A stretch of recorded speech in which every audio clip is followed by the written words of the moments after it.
మా ప్రతిదానికి గొడవ పడకుమా. వీడేంట్రా ఎప్పుడు ఫోన్ పట్టుకొని ఇంట్లో వాళ్ళ మీద అట్లా అరుస్తూ ఉంటాడు. ఇలా అయితే నేను ఇంటికే రాని చూస్తూ ఉండు.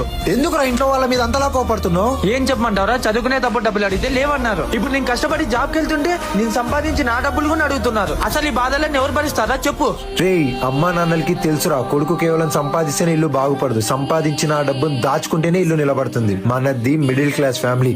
ఈ విషయాన్ని అర్థం చేసుకుని ప్రవర్తించు. కానీ రా, నేనేమైనా సంపాదించిన డబ్బు తాగుడుకో జూదానికో తగలేస్తున్నానా? లేదు కదా. రేయ్, నువ్వు జూదం ఆడుతున్నావు అని ఎవరో చెప్పారు? నువ్వు తాగడానికి బారికి వెళ్ళట్లేదు సరే, నీకు వచ్చేది 20,000 జీతం, అందులో 10,000 ఇంటి ఖర్చులకి అయిపోతే మిగిలిన 10,000తో నువ్వేం దాచలేవు, జస్ట్ నెట్టక రాగలవంతే. రేపు పొద్దున మనకు కష్టం వస్తే ఎవరు రూపాయి ఇచ్చి ఆదుకోరు. ఆఖరికి నేను కూడా మాటలతో ధైర్యం చెప్పగలను కానీ డబ్బులు ఇచ్చి ఆదుకోలేను.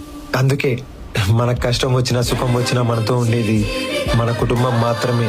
మీ అమ్మా నాన్నలు నిన్ను డబ్బులు అడుగుతున్నారంటే అది వాళ్ళ స్వార్థం కోసం కాదురా, నీ భవిష్యత్తు కోసం. వాళ్ళు చెప్పింది అర్థం చేసుకో. కోపంతో ఇల్లు వదలకుండా ప్రశాంతంగా ఇంటికి వెళ్ళు. పద. మరణం తలుపే